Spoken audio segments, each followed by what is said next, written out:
మేనేజర్కి శృతితో ఫోన్ చేయించి మేనేజర్ చేసిన మోసాన్ని బయట పెట్టించిన మీనా ట్విస్ట్ అయితే అద్దరిపోయిందండి. చివరి వరకు స్కిప్ చేయకుండా చూసేయండి.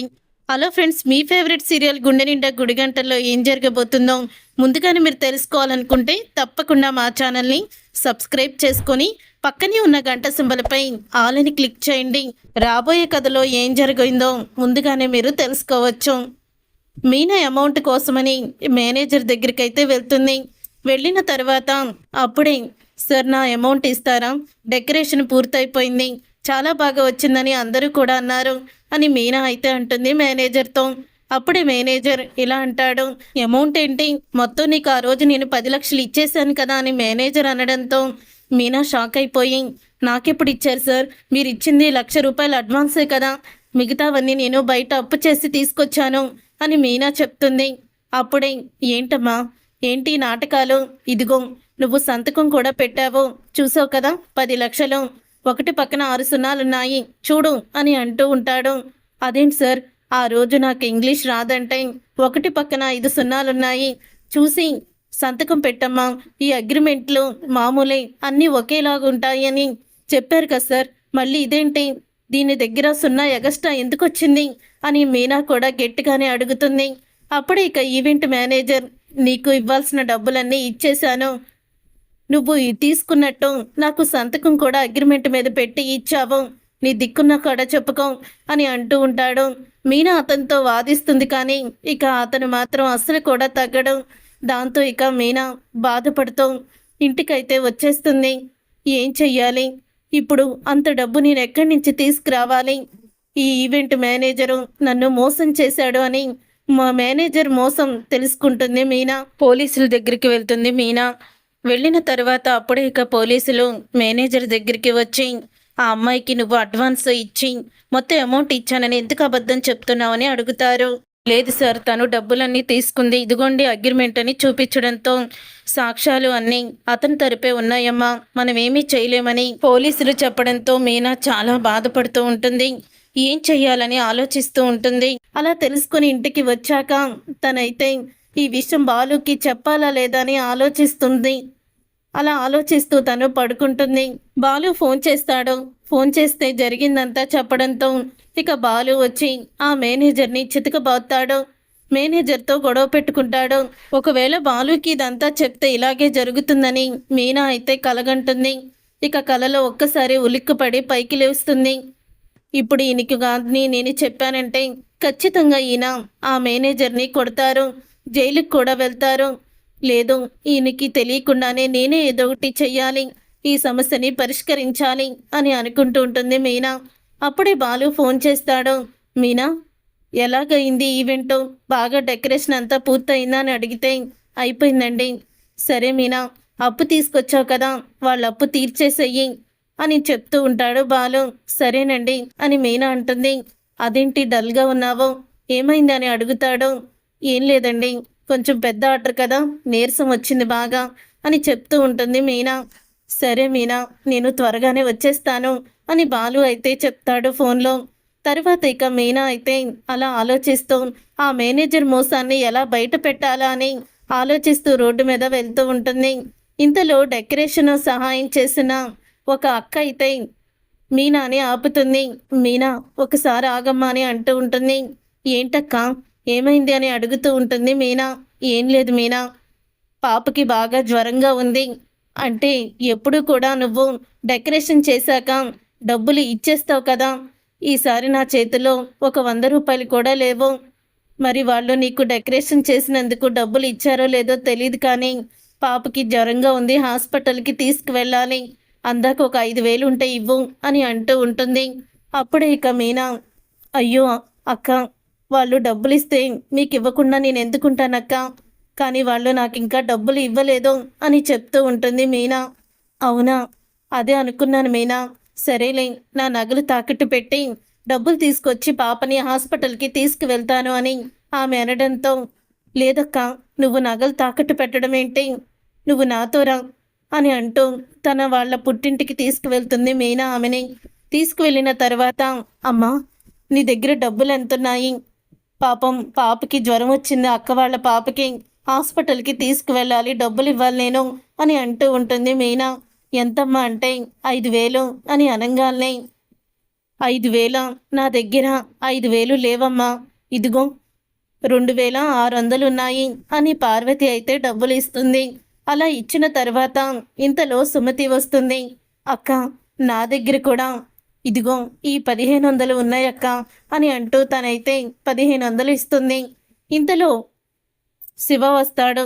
ఇక శివ వచ్చి, నేను డెలివరీలో ఇచ్చి సంపాదించిన డబ్బులు 1,000 రూపాయలున్నాయి, తీసుకో అక్క అని అంటాడు. అప్పుడే మీనా దగ్గర ఉన్న 400 కలిపి మొత్తం 5,000 ఆమెకైతే ఇస్తుంది. అలా ఇచ్చిన తర్వాత, వద్దు అంత ఇబ్బంది పడతా ఎందుకు మీనా అని అంటూ ఉంటే, పర్వాలేదక్క, ముందు పాపని హాస్పిటల్కి తీసుకువెళ్ళు అని చెప్తూ ఉంటుంది మీనా. తర్వాత ఇక పార్వతి, ఏమైందమ్మా మీనా, ఎందుకు అలా ఉన్నావు అని అడుగుతూ ఉంటే, నన్ను ఇలాగా పెద్ద ఆర్డర్ ఇచ్చి ఒకతను 10 లక్షలు ఇచ్చేశానని, అమౌంట్ ఇచ్చేశానని అబద్ధం చెప్తున్నాడమ్మా, నేను మోసపోయాను అని చెప్తుంది మీనా. అప్పుడే పార్వతి, సుమతి, శివ ముగ్గురు కూడా షాక్ అయిపోతూ ఉంటారు. అసలు ఎందుకక్క అతను నిన్ను మోసం చేయాల్సి వచ్చింది, ఏమై ఉంటుంది అని అడుగుతూ ఉంటాడు. నాకు తెలిసి దీని వెనకాల చింతామణి ఉందేమో అని నాకు అనుమానంగా ఉంది అని అంటూ ఉంటుంది మీనా. చింతామణి ఎవరమ్మా అని పార్వతి అడగడంతో, తను కూడా ఇలాగే డెకరేషన్లు చేస్తుంది, తనకి రావాల్సిన ఆర్డర్లు నాకు వస్తున్నాయని తను నా మీద కోపాన్ని పెంచుకుంది, తనే చేసుంటుందని నా అనుమానం అని మీనా అయితే చెప్తుంది. అప్పుడే ఇక మీనా సుమతితో ఇలా అంటుంది. సుమతి, నువ్వు చింతామణికి ఫోన్ చేసి, ఇలా నేను ఒక పెద్ద బట్టల షోరూము వాళ్ళ అమ్మాయిని, మా ఇంట్లో ఒక ఫంక్షన్ ఉంది, డెకరేషన్ చేయాలని చెప్పు, గుడి దగ్గరికి రమ్మను అని అంటూ ఉంటుంది మీనా. అప్పుడే సుమతి చింతామణికి ఫోన్ చేస్తుంది. హలో, ఎవరు అని చింతామణి ఫోన్ లిఫ్ట్ చేసి అడుగుతుంది. నా పేరు కీర్తన, మాది హోల్సేల్ క్లాత్ షోరూము, మా అక్కకి త్వరలోనే పెళ్లి నిశ్చయమైంది, ఆ పెళ్లి డెకరేషను మీకే ఇవ్వాలని అనుకుంటున్నాము, ఆ పెళ్లి డెకరేషను మేము 10 లక్షలు అని చెప్పి అనుకుంటున్నాము, ఈ డెకరేషన్ మీకే ఆర్డర్ ఇవ్వాలనుకుంటున్నాం, చేస్తారని అడుగుతుంది. చేస్తాము, తప్పకుండా చేస్తానని పెద్ద ఆర్డర్ వచ్చేసరికి చింతామణి ఆనందపడిపోతూ ఉంటుంది. సరే, మేము అడ్వాన్స్ ఇస్తాము, మీరు గుడి దగ్గరికి రండి, మేము కూడా గుడి దగ్గరికి వస్తున్నాము అని చెప్పి అంటూ ఉంటుంది సుమతి. సరే, నేను 1 గంటలో అక్కడ ఉంటాను అని చింతామణి అయితే చెప్తుంది. ఇదంతా విన్న పార్వతి, ఆమె నీ మీద కోపంగా ఉంది, శత్రువు అంటున్నావు, మళ్ళీ ఆమెతో ఎందుకు పెట్టుకుంటున్నావు అని అడుగుతూ ఉంటే, లేదమ్మా, నాకు ఇంకో ప్లాన్ ఉంది, సుమతి పద వెళ్దామని సుమతి అలాగే మీనా ఇద్దరూ కూడా శృతి దగ్గరికైతే వెళ్తారు. అప్పుడే శృతి మీనా సుమతిని చూసి, ఏంటి మీ ఇద్దరు ఇలా సడన్గా సర్ప్రైజ్ ఇచ్చారు అని అడుగుతూ ఉంటుంది. ఏం లేదు, నీకు ఒక విషయం చెప్పాలి అని మీనా అయితే జరిగిందంతా కూడా చెప్తుంది. అప్పుడే కాదు విని శృతి ఒక్కసారే షాక్ అయిపోతాం. ఏంటి మీనా, ఆ ఈవెంట్ మేనేజర్ గాడు నిన్ను మోసం చేశాడా, అసలు వాణ్ణి అస్సలు కూడా వదిలిపెట్టకూడదు, పద వెళ్దాం అని అంటూ ఉంటే, అప్పుడే ఆ మాట విని, లేదు శృతి, వాణ్ణి ఇలా కాదు మనం బెదిరించాల్సింది, దానికి ఒక ఐడియా ఉంది అని సుమతి ఫోన్లో చింతామణి వాయిస్ వినిపిస్తుంది శృతికి. మీనా వినిపించి, ఇదిగో శృతి, ఇది చింతామణి వాయిస్, తను ఇదంతా చేయించిందని నాకు అనుమానంగా ఉంది, నువ్వు తన వాయిస్తో ఆ మేనేజర్తో నేను చెప్పినట్టు చెప్పగలవా అని అడుగుతూ ఉంటే, చెప్తాను మీనా అని అంటూ ఉంటుంది శృతి. సరే, నేను చెప్పినట్టు చెప్పు చింతామణి వాయిస్తో అని మీనా అయితే ఏం చెప్పాలో మొత్తం కూడా చెప్తుంది శృతికి. అప్పుడే శృతి మేనేజర్కి ఫోన్ చేస్తుంది. అప్పుడే మేనేజర్ ఫోన్ లిఫ్ట్ చేస్తాడు. నేను చింతామణిని మాట్లాడుతున్నాను అని వాయిస్ చింతామణి వాయిస్తో మాట్లాడుతుంది శృతి. ఏంటి మేడం, ఇది మీ నెంబర్ కాదు కదా అని అంటూ ఉంటాడు మేనేజర్. ఇది నా సెకండ్ నెంబర్ అని శృతి అనడంతో, చెప్పండి మేడం, మీరు అన్నట్టే మొత్తం కూడా ప్లాన్ సక్సెస్ అయ్యింది, మీనా వచ్చి నన్ను దబాయించింది, 10 లక్షలు నాకెప్పుడు ఇచ్చారు అని నేను ఊరుకుంటానా, మనం మార్చేసిన అగ్రిమెంటు తనకి తెలియదు కదా, తనే సంతకం పెట్టానని అనుకుంది, మొత్తం దాని మీద 10 లక్షలు అయితే ఇచ్చేసినట్టు మనం సంతకం పెట్టించుకున్నాము. ఇక మీనా పోలీసులు కూడా తీసుకొచ్చింది, వాళ్ళు కూడా అగ్రిమెంట్ని చూసి సాక్ష్యాలు వాళ్ళ తరపే ఉన్నాయని ఏమీ చేయలేకపోయారు అని చెప్తూ ఉంటాడు. అవునా, సరే, అయితే అమౌంట్ తీసుకొని నువ్వు గుడికి దగ్గరికి వచ్చాయి, గుడి దగ్గర మాట్లాడుకుందాము అని చెప్తూ ఉంటుంది చింతామణి. సరే మేడం, గుడి దగ్గరికి వస్తాను అని అంటూ ఉంటాడు మేనేజర్. మేనేజర్ అలా అన్న తర్వాత ఇక చింతామణి ఇదంతా చేసిందని మొత్తం కూడా తెలిసిపోతుంది మీనాకి. నా అనుమానమే నిజమైంది, ఈ చింతామణియే చేయించిందని. ఇక గుడికైతే బయలుదేరుతారు.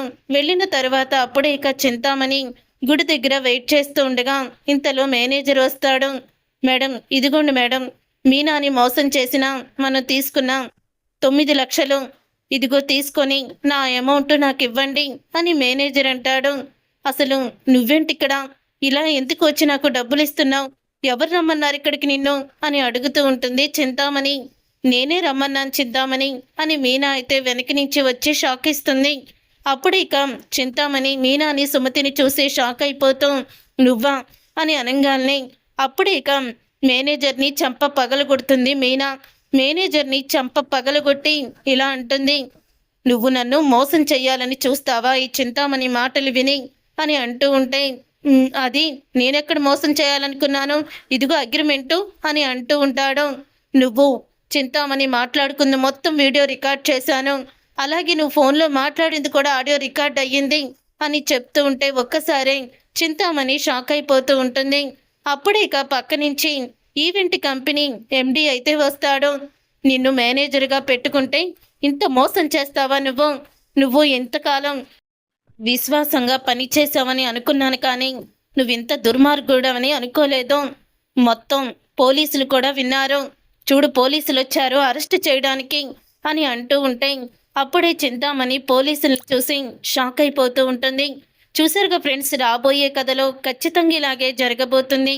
మీనా చింతామణి ప్లాన్ని తిప్పికొట్టి ఊహించని షాక్ ఇవ్వబోతుంది. మరి ఇలాగే జరగాలని మీరు కోరుకుంటే తప్పకుండా వీడియోని లైక్ చేయండి. అలాగే మా ఛానల్ని సబ్స్క్రైబ్ చేసుకొని పక్కనే ఉన్న గంట సింబల్పై ఆల్ అని క్లిక్ చేయండి.